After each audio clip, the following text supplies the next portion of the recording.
Hola, buenos días. Una vez más, abriendo este ciclo de conversaciones en vivo de la revista Colegio. Mi nombre es Marcelo Rivera, soy el director de la revista y en esta oportunidad vamos a entrevistar a Héctor Ruiz Martín, quien es un neurobiólogo de 41 años, quien es el director de la International Science Teaching Foundation. Bueno, vamos a ver si tenemos la suerte de conectar con Héctor mientras le damos la bienvenida y el saludo a algunos amigos que se están conectando, como por ejemplo Ricardo Castro. ¿Cómo andas, Richie? ¿Todo bien? Ceci Morelos. Hola, Chichi. Ahí ya lo veo que... Buenos días para todos. Buenas tardes para aquellos que se están conectando desde España. Hola, Héctor. Hola, hola, ¿qué tal? A ver, un momento. Así, mejor. ¿Me Ahí. escuchás bien? Estupendamente. Bueno, ante todo, bienvenido a este ciclo de conversaciones en vivo de la revista Colegio. Es un placer poder tenerte aquí con nosotros y que puedas contar tu experiencia a nuestra comunidad de seguidores. Así que, en primer lugar, agradecerte tu generoso tiempo para conectarte con nosotros. Muchas gracias a vosotros, la verdad, por invitarme. Es un placer. Y nada, espero que resulte pues de provecho para quien nos escuche. Muy bien. Bueno, en este ciclo de conversaciones que ya tiene más de 60 ediciones y que empezamos el año pasado con la pandemia, hemos convocado a participar a distintos referentes que nos puedan aportar su mirada. Y en este caso voy a desarrollar en esta introducción un pequeño perfil profesional tuyo. Honestamente me aburre soberanamente leer los currículums. Así que prefiero que sea como una charla de dos amigos que se reúnen a tomar un café. Yo tengo el mío, no sé si vos a esta hora de la tarde.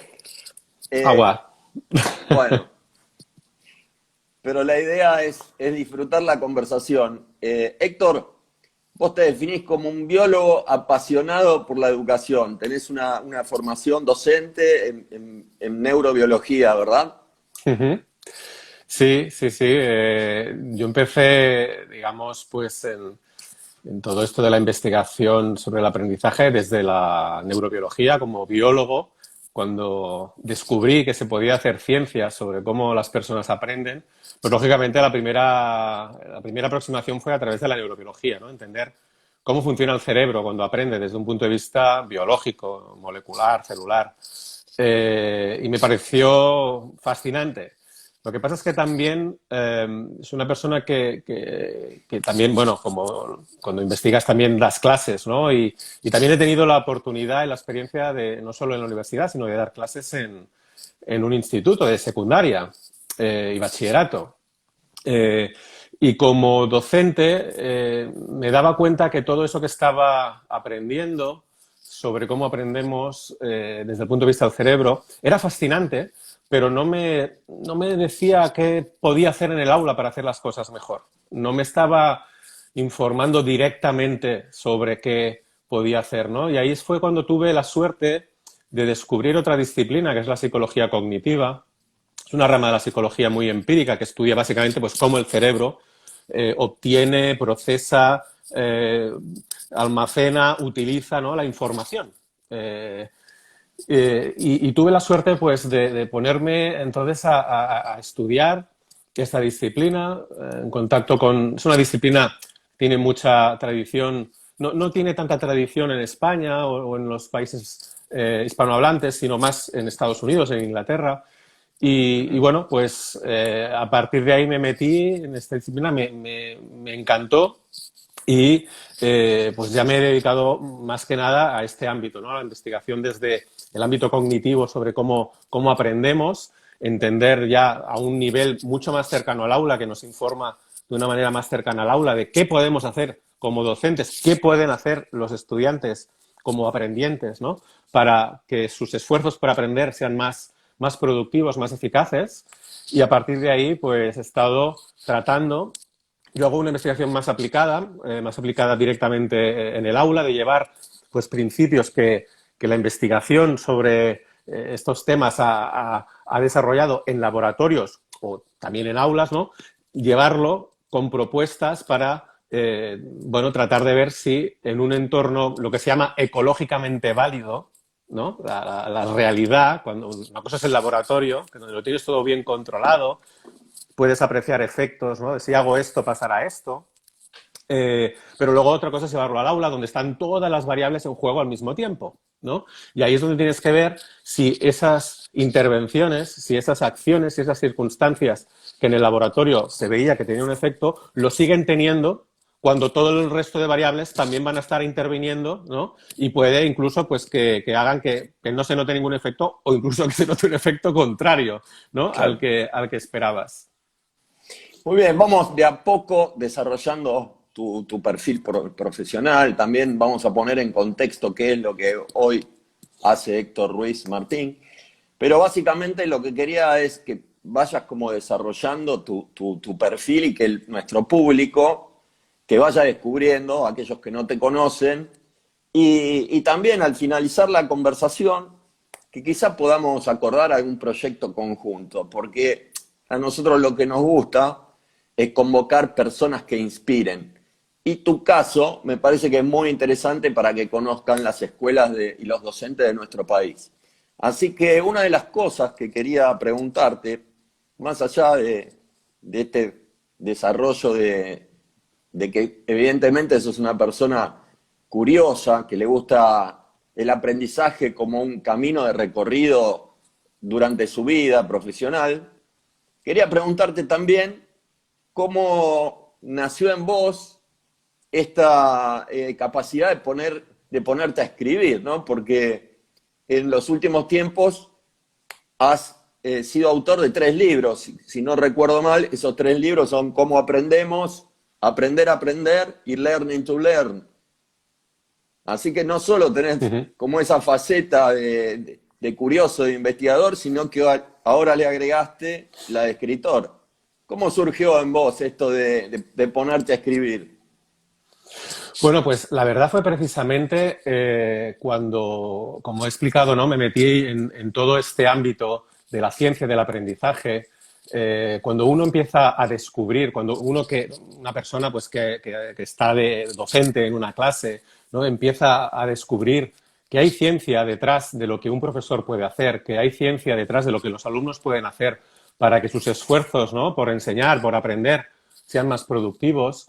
Bueno, yo creo que es algo fascinante, ¿no? Apreciar que realmente podemos guiarnos por evidencias, que lógicamente la docencia va a ser siempre un arte, no va a dejar de ser un arte, eso es evidente, pero puede ese arte apoyarse en evidencias, ¿no? Que nos permitan guiar mejor nuestras decisiones, incluso los alumnos cuando se ponen a aprender, cuando deciden, ¿no? Voy a dedicar ahora este tiempo a aprender, hacen lo que creen que deben hacer en función de cómo creen que funciona su memoria, su cerebro, ¿no? La memoria, por cierto, es la capacidad de aprender cualquier cosa, no solo aprender datos sin significado. Desde un punto de vista científico, es lo que sucede en nuestro cerebro cada vez que tenemos una experiencia, cada vez que hacemos una acción, nuestro cerebro se modifica y esas modificaciones lo permiten adaptarse a la situación, ¿no? Para que ante el mismo estímulo o un estímulo parecido respondamos de una manera mucho más adaptativa. Eso es la memoria, esa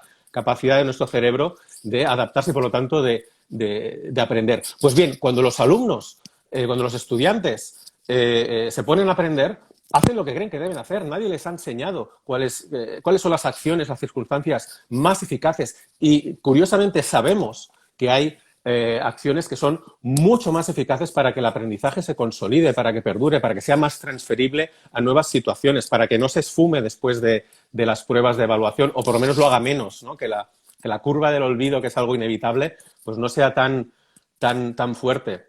Descubrir todas estas cosas, bueno, para mí fue fascinante, ¿no? Y a medida que estudiaba y estudiaba, ¿no? Y podía participar, pues incluso en proyectos de investigación, siempre en conexión muchas veces con las escuelas, pues pensaba cada vez más por qué no se ha producido todavía una transferencia entre toda esta investigación científica, que no es nueva, que tiene décadas.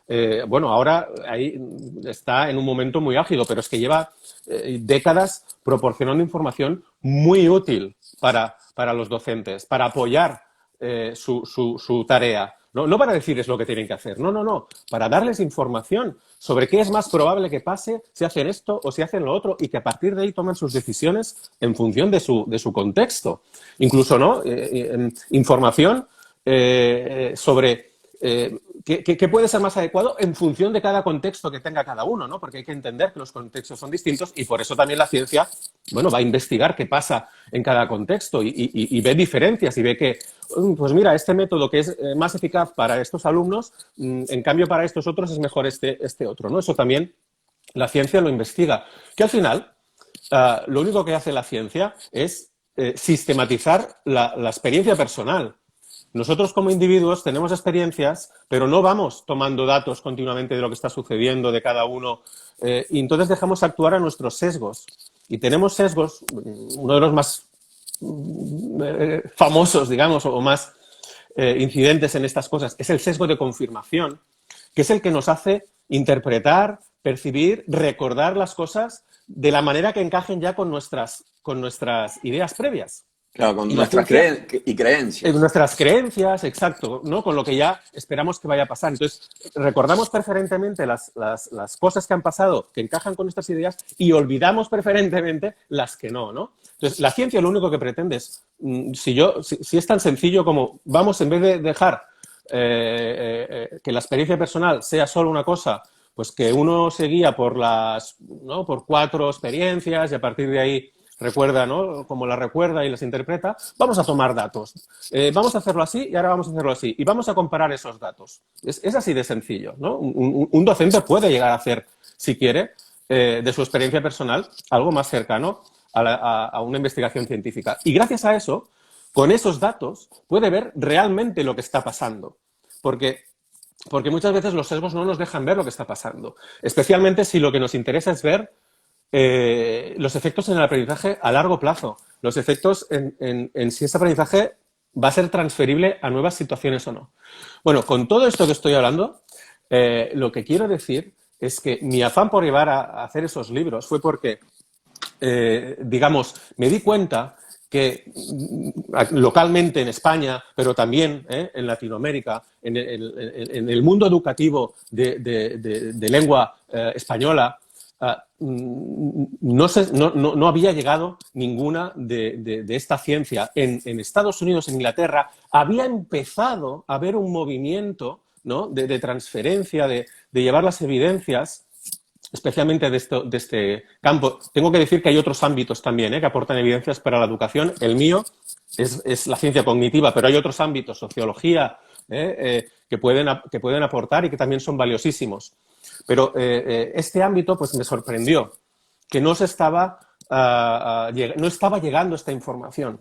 Además, la que empezaba a llegar venía directamente desde la neurociencia, que como he dicho al principio es fascinante. La neurociencia es fascinante, cómo aprende el cerebro, pero en realidad tratar de sacar conclusiones sobre qué debo hacer en el aula a partir de experimentos con ratas o no en un laboratorio con placas de Petri, no es un salto de fe, no nos informa.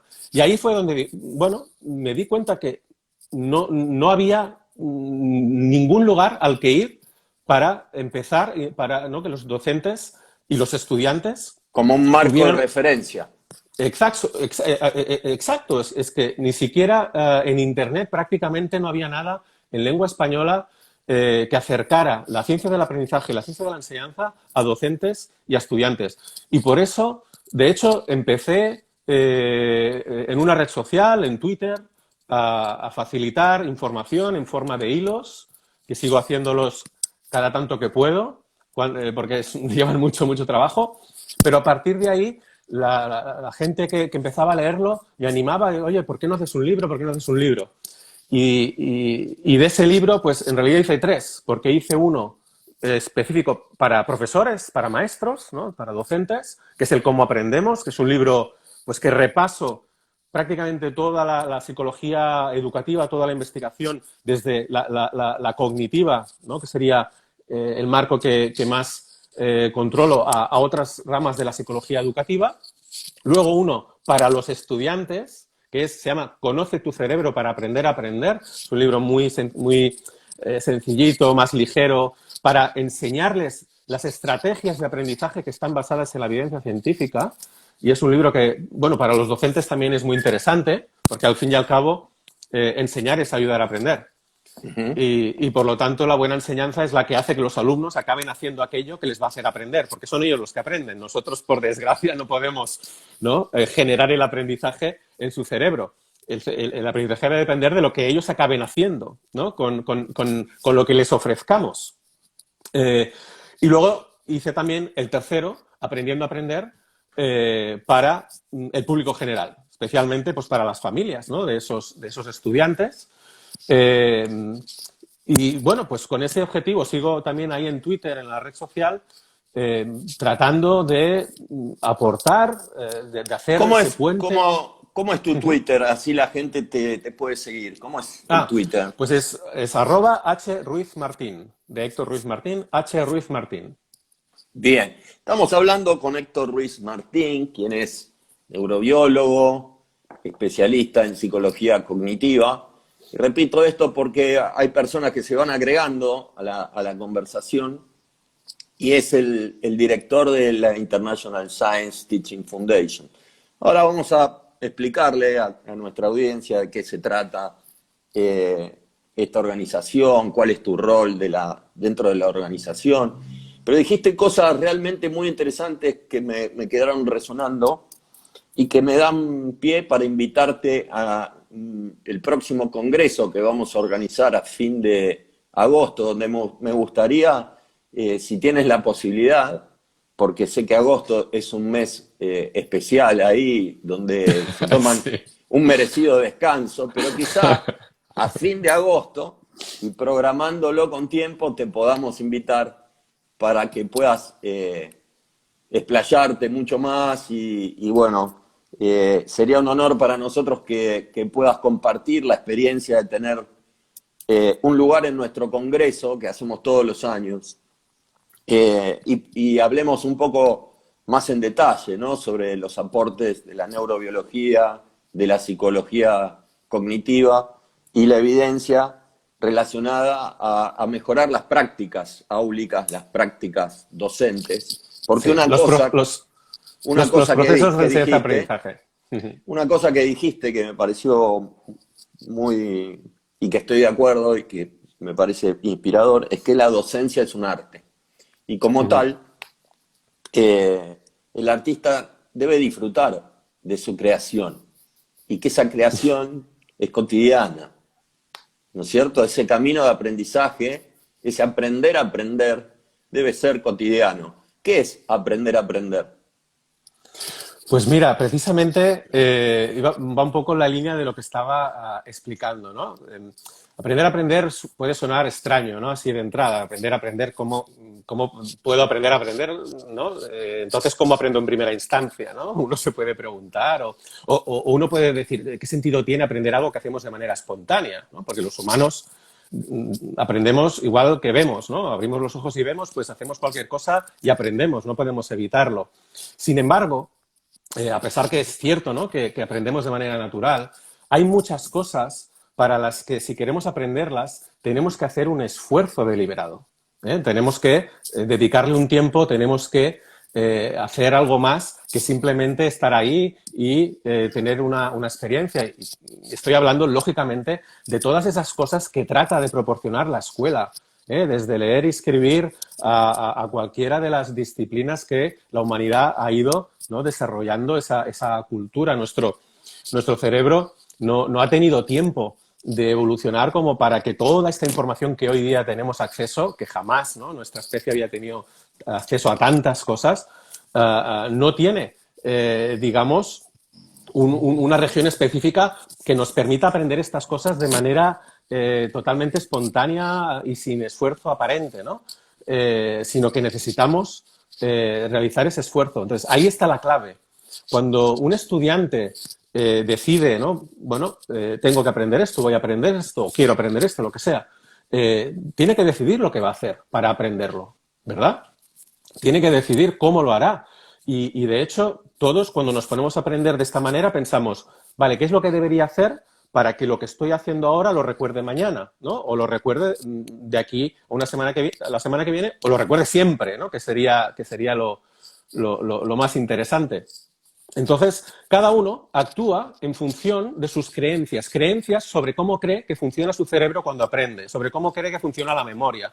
Y entonces uno decide que, pues yo qué sé, pues yo hago resúmenes porque creo que haciendo resúmenes voy a recordar, voy a aprender mejor. Pues yo lo hago de esta manera. Y cada uno hace lo que le parece. Además, lo hacemos, claro, de manera espontánea. Nadie nos ha dicho qué deberíamos hacer. Tampoco nos ponemos a investigar científicamente qué nos va mejor. Probamos algo y, oye, ya funciona, ¿no? Incluso a veces no funciona, pero seguimos con ello. O sea, incluso nos etiquetamos, ¿no? Y decimos, yo aprendo mejor así. Y en realidad, no hemos hecho tampoco una comparativa, ¿no? Que nos haya permitido pues analizar y decir, nada, pues mira, de esta forma en realidad he tenido más éxitos que con esta. No hacemos eso, ¿no? No lo investigamos. Pues bien, aprender a aprender es aprender cuáles son esas acciones y esas circunstancias que van a hacer que ese esfuerzo que hacemos por aprender, que ese tiempo que dedicamos a aprender, vaya a ser más productivo. Y desde un punto de vista científico, aprender a aprender significa aprender cómo aprende, ¿no? Nuestro cerebro para actuar, para tomar las decisiones adecuadas, para regularse adecuadamente, ¿no? Como aprendiente para alcanzar esos objetivos. Yo también me gusta añadir una cosa más. Para mí aprender a aprender no es aprender solamente a estudiar, no es aprender a pasar exámenes. Para mí tiene que ser también aprender a que lo que aprendas no solo te sirva para pasar la prueba siguiente, sino que se acontezca un aprendizaje profundo, un aprendizaje que por lo tanto sea duradero, que sea transferible. Exacto, es decir, duradero, significativo, funcional, productivo, todo eso implica que es un aprendizaje significativo, ¿no? Y no todo vale. Y no en el mismo tiempo, dos cosas distintas. Podemos hacer dos cosas muy distintas y van a dar resultados muy diferentes. Así que aprender a aprender, en resumen, es aprender a autorregular el propio aprendizaje y a tomar decisiones sobre lo que haremos, tanto en el ámbito cognitivo, es decir, cosas que haré porque según la manera en que funciona la memoria, ¿no? Pues esto va a ser más eficaz, pero también en el ámbito emocional, cosas que tienen que ver con mantenerme motivado, sobre todo después de haber tenido una decepción, ¿no? Pues para seguir insistiendo en ello, ser capaz de gestionar fracasos, ¿no? Para poder seguir adelante, ser capaz de seguir en la tarea cuando preferiría estar haciendo otra cosa, ¿no? Ese tipo de regulación también es importante, ¿no? Así que tenemos regulación cognitiva y regulación emocional y de eso consiste, ¿no? En saber qué es lo más adecuado, cómo puedo invertir mejor mi tiempo para conseguir ese objetivo de aprendizaje. Muy bien, una de las cosas que en mi humilde producción, este es un libro que hicimos en coautoría con María Belén González y Fabián Provenzano, que son dos amigos, uno experto en nuevas pedagogías y el otro en gestión en las organizaciones educativas. Hablábamos sobre los aprendizajes poco significativos de las currículas escolares que no están por ahí diseñadas para los desafíos del siglo XXI.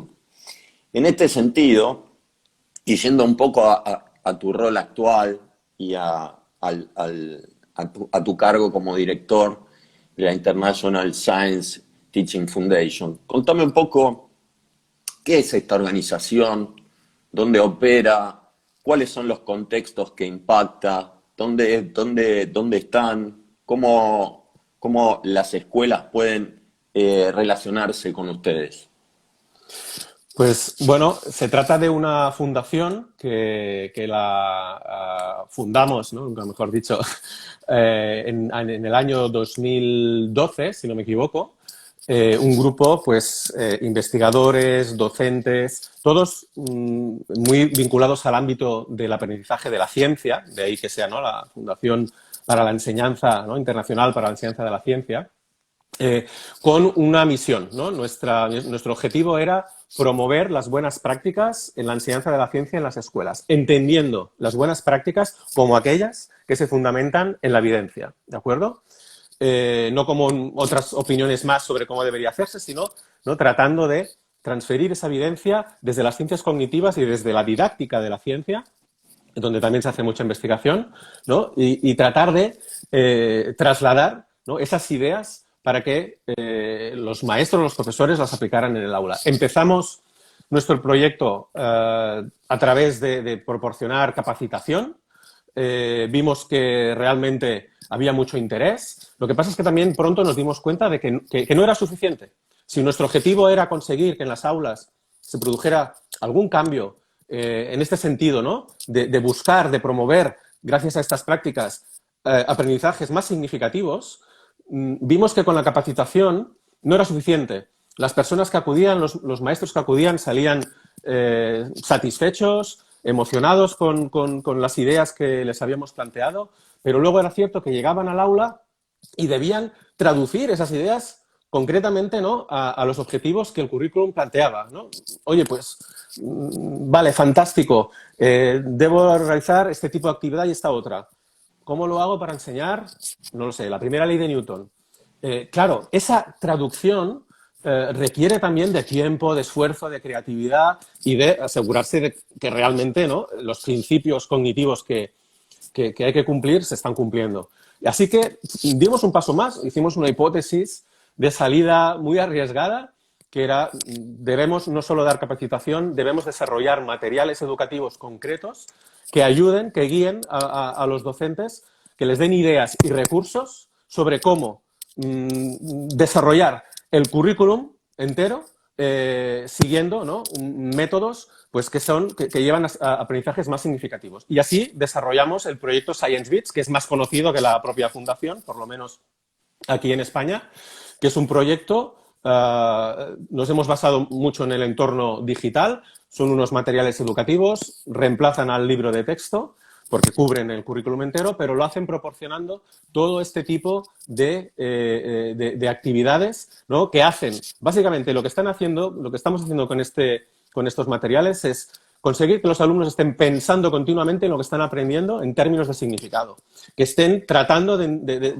entenderlo, de encajarlo, ¿no? Les ayudamos a hacerlo, les ayudamos a construir estas nuevas ideas a partir de lo que saben, que es la única manera de que lo hagan.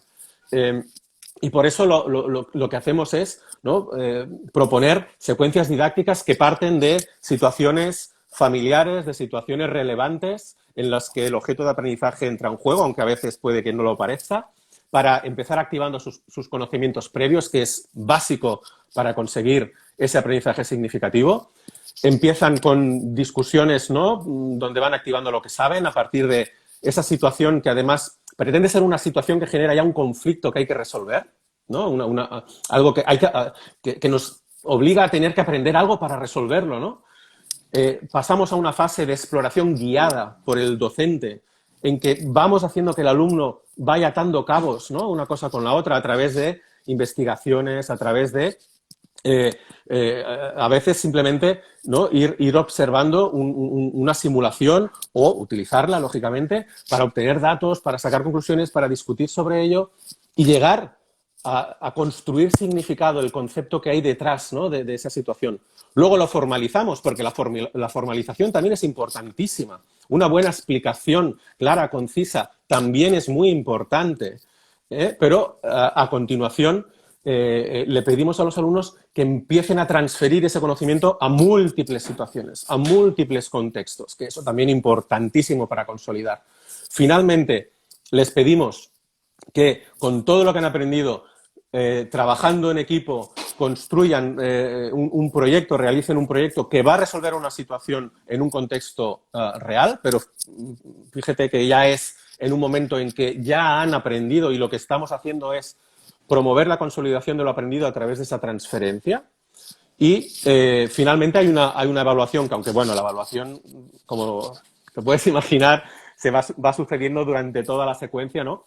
Pero hay una evaluación final, una evaluación que evalúa la capacidad de transferencia, ¿eh? No es solo una evaluación sobre qué saben los alumnos, sino también qué saben hacer con eso que saben. O sea, son las dos cosas, ¿no? ¿Qué saben y lo han entendido? ¿Lo pueden aplicar en nuevas situaciones? ¿No? Y esa última evaluación un poco también la añadimos porque al final todos los docentes, ¿no?, van a tener que certificar el aprendizaje y de alguna manera, pues aunque vamos promoviendo una evaluación formativa, ¿no?, en la que vamos tomando decisiones a lo largo de la secuencia, pues también hay una evaluación final.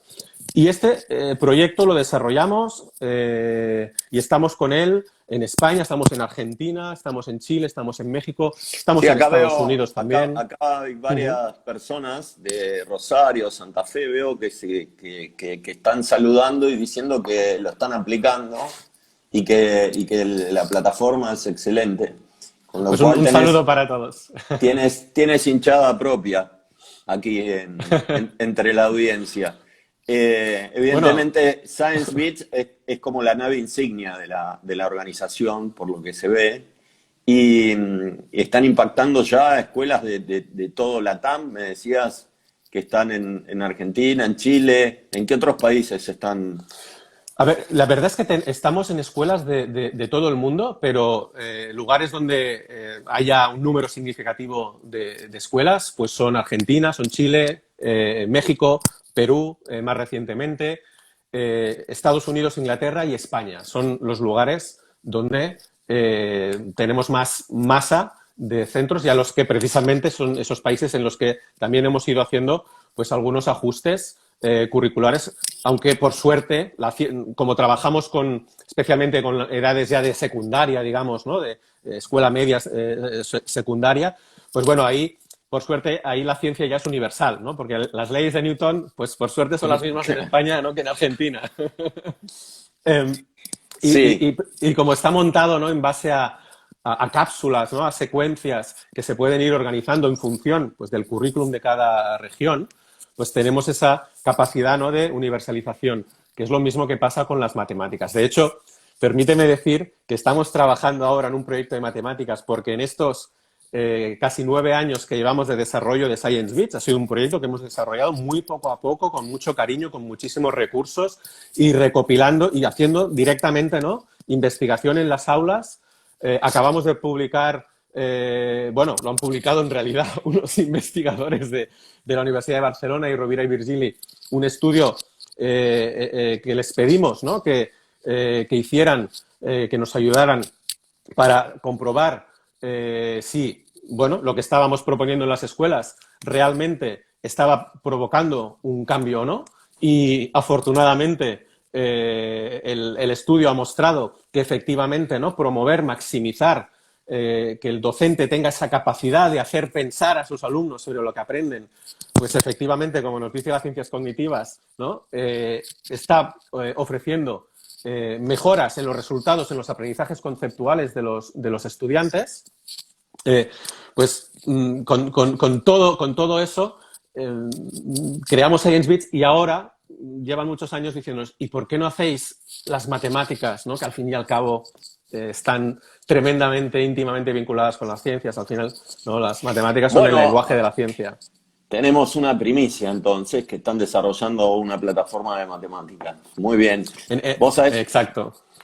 Héctor, una de las cosas que en el equipo de Revista Colegio nos propusimos en pandemia es ser facilitadores de una mirada regional y global de lo que está pasando con este cambio de paradigma educativo, ¿no?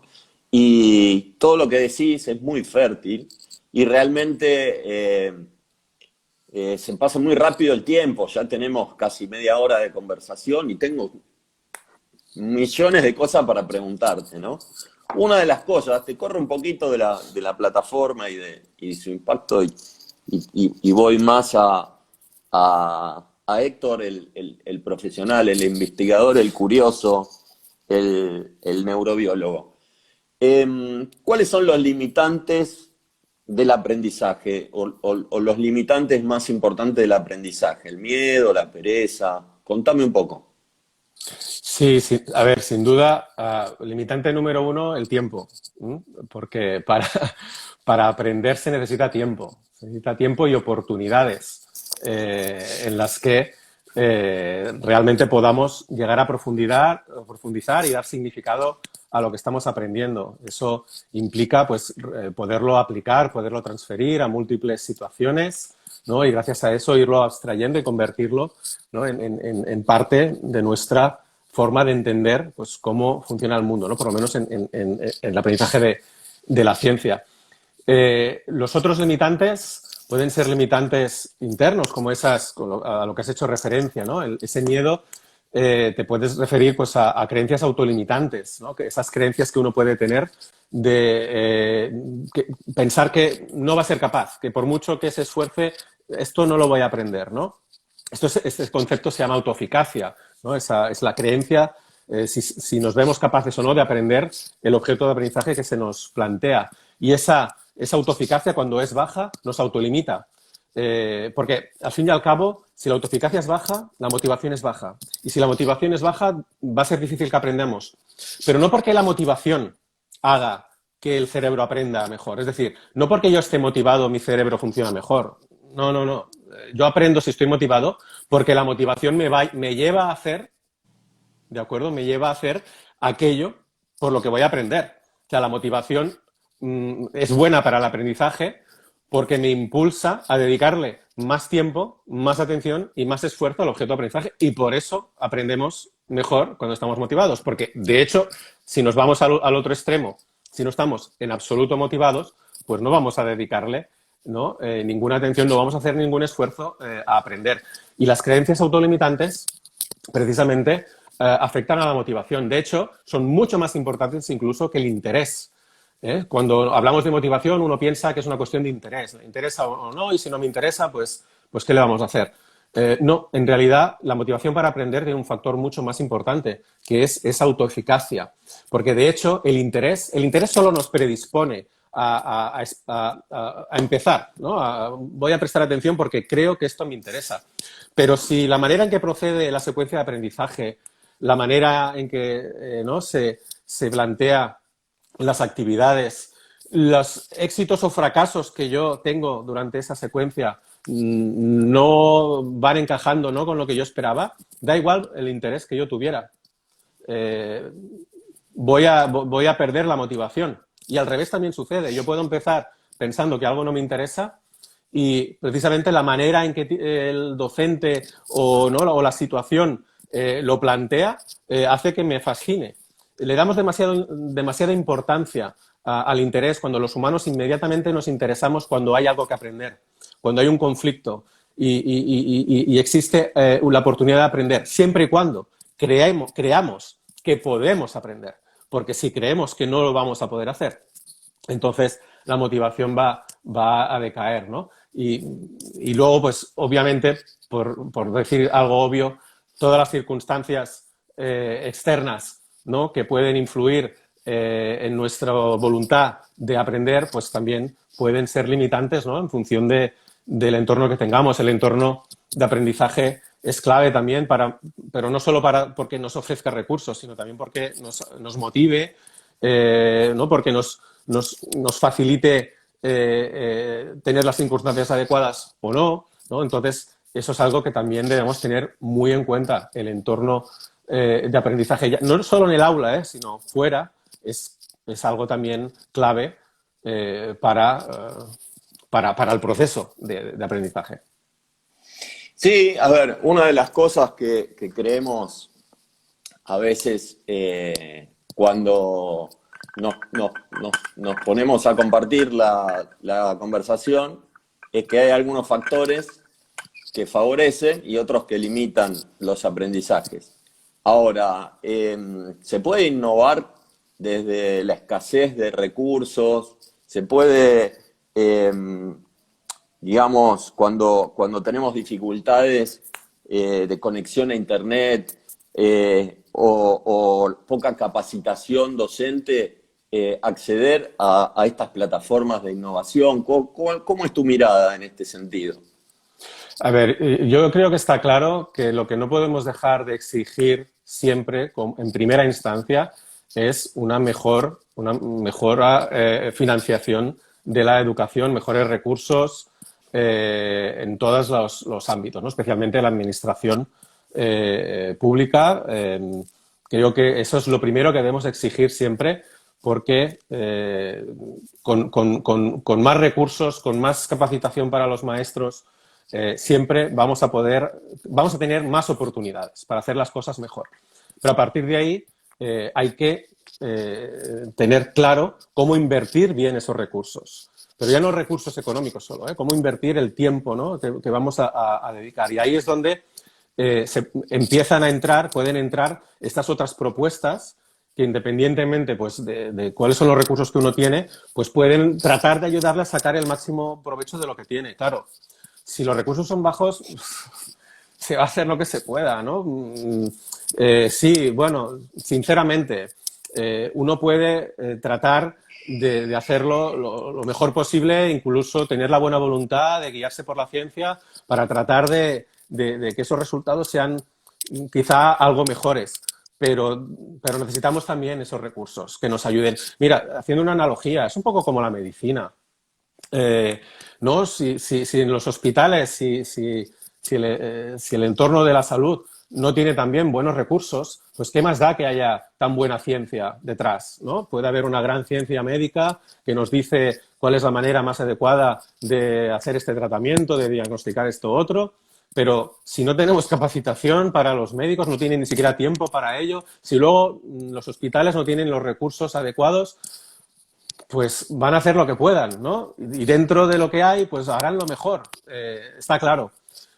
Por tanto, yo creo que no podemos nunca pensar, y no me gustaría que eso que pareciera que es mi mensaje, ¿no? Que, bueno, que con la ciencia ya está, vamos a introducir la evidencia y así ya conseguimos mejorar la educación. No, la educación tenemos que seguir exigiendo también un mayor apoyo en recursos para precisamente conseguir que todas estas cosas que podemos hacer mejor pues sean también aplicables, ¿no? Y nos permitan conseguir ese cambio. Uno de los desafíos quizá más grande que se me ocurre al planificar una clase, ya sea presencial o remota, es esto de poder impregnar en la organización aprendizajes que sean significativos para la vida, ¿no? Y creo que a nivel regional, todas las escuelas hoy están impactadas por lo que sucede en pandemia, ¿no? Recordemos que muchas de las escuelas de nuestra región, no solo en Argentina, sino también en Perú y en otros países de la región, los chicos que comienzan con el proceso de lectoescritura estuvieron casi prácticamente sin sociabilizar, sin la presencia del docente como facilitador y sin conexión debida a Internet como para, a través de las plataformas que hoy son herramientas fundamentales en los procesos de enseñanza, porque son herramientas y porque son válidas y porque tienen validación científica, como en este caso ScienceBeat, colaboran con los procesos de enseñanza y aprendizaje. Sin ninguna duda, la pandemia dejó muy en evidencia que la mayoría de los docentes no son empáticos con la tecnología y que también no se utiliza debidamente la tecnología cuando la generación de los alumnos básicamente son nativos digitales. Entonces, esta hibridación, a mi juicio, entre lo tecnológico, la fundamentación científica y este arte, esta creatividad del docente, es como un estofado, ¿no? Como una como una mezcla muy poderosa para resignificar la educación de este siglo.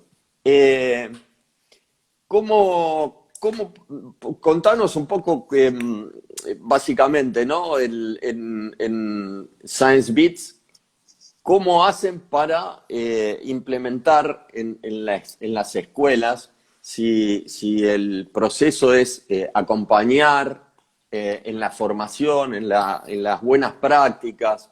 ¿Cómo asesoran ustedes a las escuelas interesadas en utilizar estas herramientas que nos comentás? Bueno, en primer lugar, permíteme decir que, según las encuestas, el uso que los docentes hacen de la tecnología y el uso que los alumnos hacen de la tecnología fuera de la escuela no es tan distinto. No es tan distinto. Es decir, al final, el uso de los teléfonos celulares, ¿no? De las redes sociales, del email, de hacer muchas gestiones a través de la tecnología, según las encuestas, no es tan distinto en realidad. Lo que sucede, quizá el problema, es que no hay, ¿no? Tantos medios para llevar esa tecnología de manera adecuada, porque es delicado hacerlo, no vale cualquier cosa. No hay los recursos, las propuestas, la capacitación para llevarlo al aula.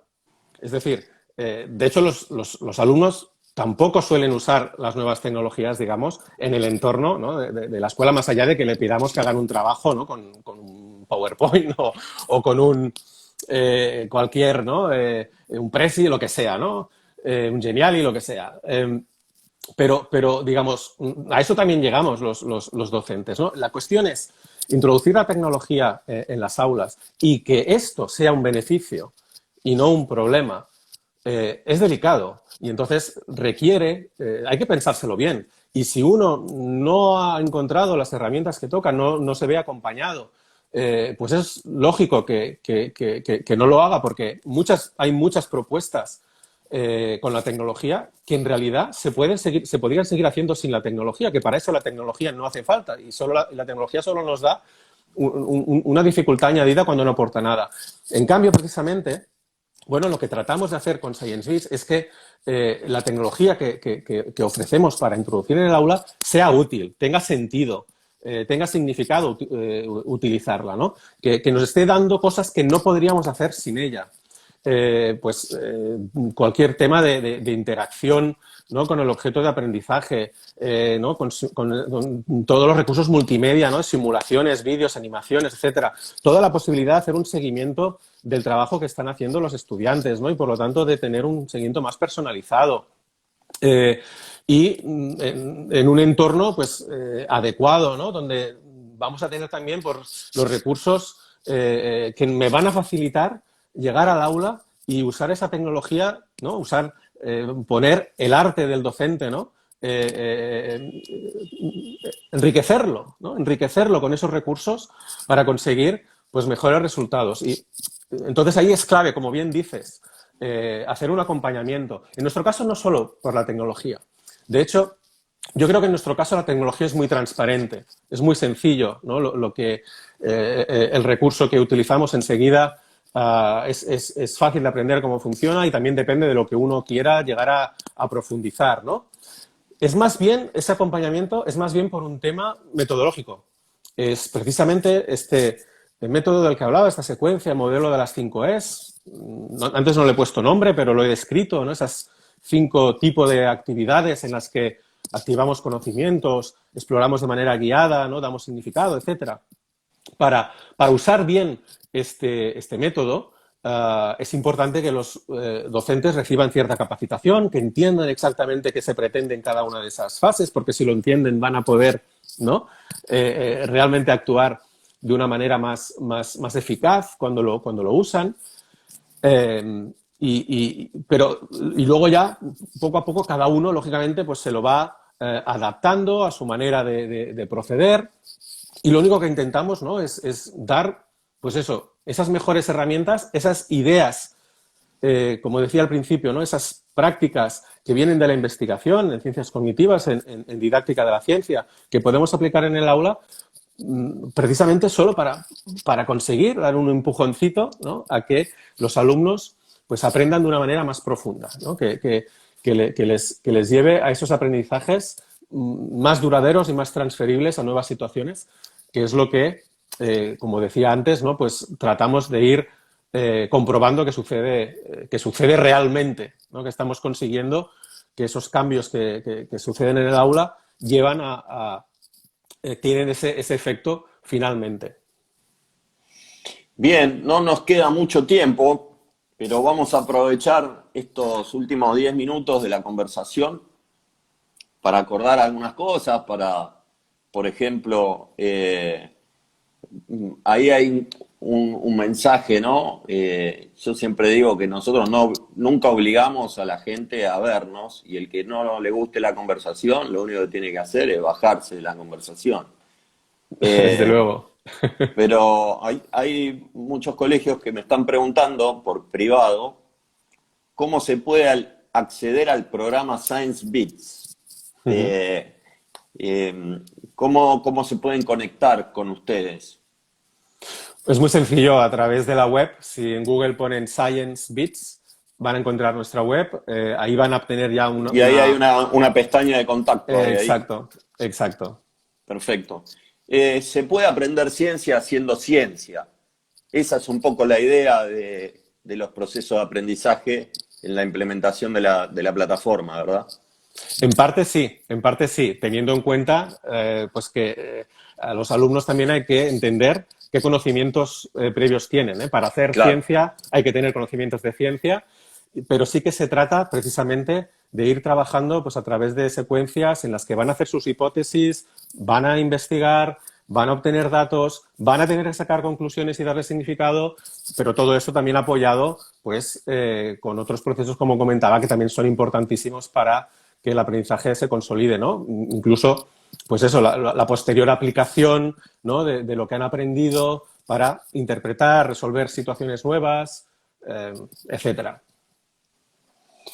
Héctor, para cerrar, ustedes han recibido varias distinciones, han sido multipremiados, tienen varios galardones, entre ellos quizá una de las revistas de educación más prestigiosas del mundo, que es la International Journal of Science Education, que publicó un estudio cuyos resultados ponen de manifiesto que los estudiantes de las escuelas que adoptaron el programa de Science Beats y su modelo de enseñanza 5E mejoran sus aprendizajes conceptuales de manera relevante.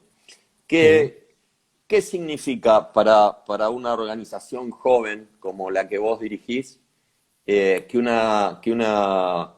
un medio, ¿no?, que una revista tan prestigiosa de educación a nivel internacional los haya distinguido? ¿Es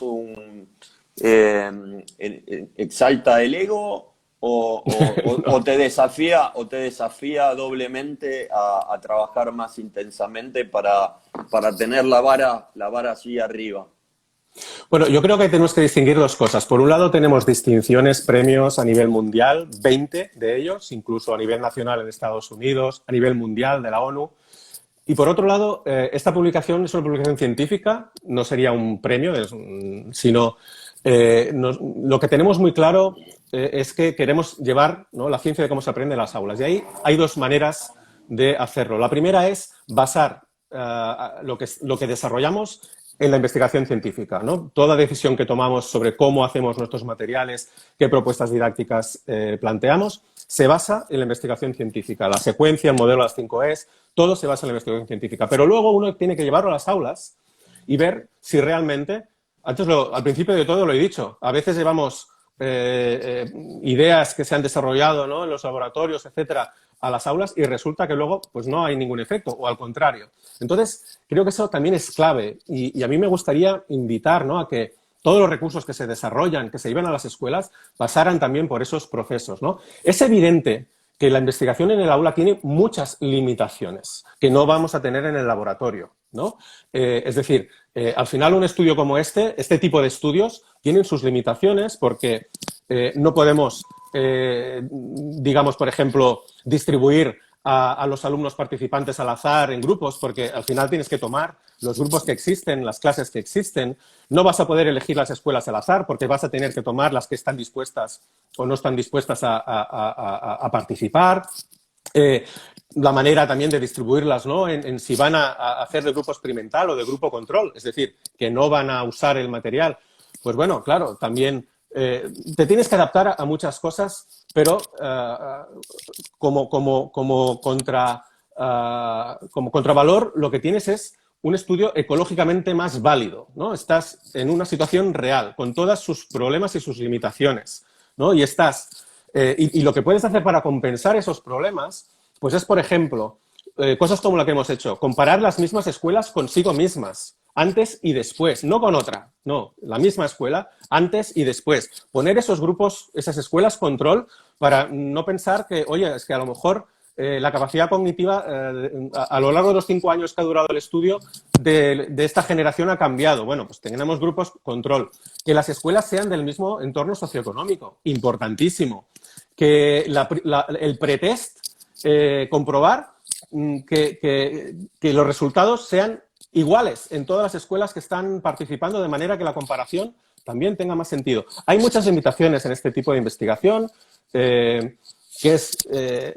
los requerimientos que se le deben pedir no son los mismos que se le pueden pedir a una investigación en el laboratorio, pero el laboratorio, las conclusiones del laboratorio, difícilmente sabemos la limitación que tiene de su extrapolación a entornos ecológicamente válidos. Para nosotros, que una revista como la International Journal of Science Education, que está revisada por pares, eso significa otros científicos revisan la investigación y nos dicen si le ven defectos o no. Si le ven defectos, nos piden arreglarlos si se puede. Que luego, además, bueno, una revista tiene sus límites y no puedes explicar todo lo que has hecho y te tienes que quedar, ¿no? con lo clave, ¿no? Con lo más importante. Pero para nosotros que un estudio así pase ese proceso de validación científica que las revistas científicas requieren, que es verdad que a veces eso no significa siempre que el estudio sea maravilloso, sea perfecto, pero sí que creo que es importantísimo, ¿no? Que se haya validado, que no hayamos hecho nosotros un estudio y digamos, mira lo que hemos hecho, ¿no? Y además que haya unos investigadores que digamos que han conseguido, que nos ayudan a mantener la objetividad del estudio, que vienen de la Universidad de Barcelona, la Universidad Rovira i Virgili, que es de Tarragona, detrás de este estudio, de su análisis, del diseño, etcétera, pues yo creo que es algo, bueno, por lo menos en España, no lo sé en Latinoamérica, pero no conozco ningún otro recurso educativo curricular, es decir, ¿no? Equivalente al libro de texto, que reemplace el libro de texto, que haya pasado por un proceso así y que tenga resultados publicados en una revista científica revisada por pares. ¿Qué es para nosotros? ¿Qué significa esto para nosotros? Significa que tenemos que seguir trabajando. Significa que hemos acertado una serie de cosas, pero creemos que podemos seguir haciendo más. El estudio también nos ha ayudado a entender puntos fuertes y puntos débiles de la propuesta. De hecho, hacemos mucha investigación interna que no se publica solo porque al final estamos en un proceso continuo de I+D, investigación y desarrollo, en el que vamos tomando decisiones sobre el programa. El programa no es estático, ¿eh? Vamos continuamente mejorándolo, pero ¿a partir de qué? Pues de una investigación metódica, ¿no? Con todas esas escuelas, o con buena parte de ellas, ¿no? Que colaboran con nosotros. Héctor, la verdad es fascinante la conversación. Obviamente, por una cuestión de formato, nuestras conversaciones no superan la hora de tiempo, pero vuelvo a reiterarte la invitación para nuestro congreso de agosto.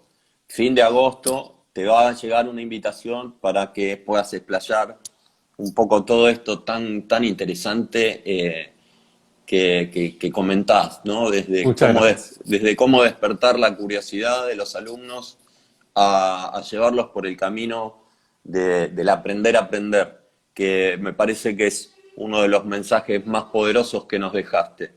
Un placer haber conversado contigo, conocerte, y que puedas inspirar a otros docentes que como vos alguna vez estuvieron al frente del aula y hoy desarrollan programas que van en un camino de transformación hacia una educación a la altura de los desafíos del siglo XXI. Muchas gracias, Héctor. Muy generoso de tu parte. Gracias a vosotros, el placer ha sido todo mío y encantado de participar en el Congreso, aunque sea en agosto. Bueno, y nuestra revista, que no será la más importante del mundo, pero bueno, es conocida en esta parte del globo terráqueo y de la región. Te espera para tus notas y comentarios con los brazos abiertos.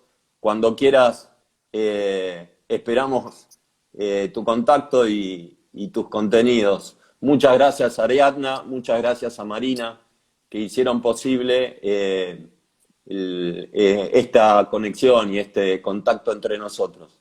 Un abrazo, muchas gracias. Gracias. Un saludo a todos.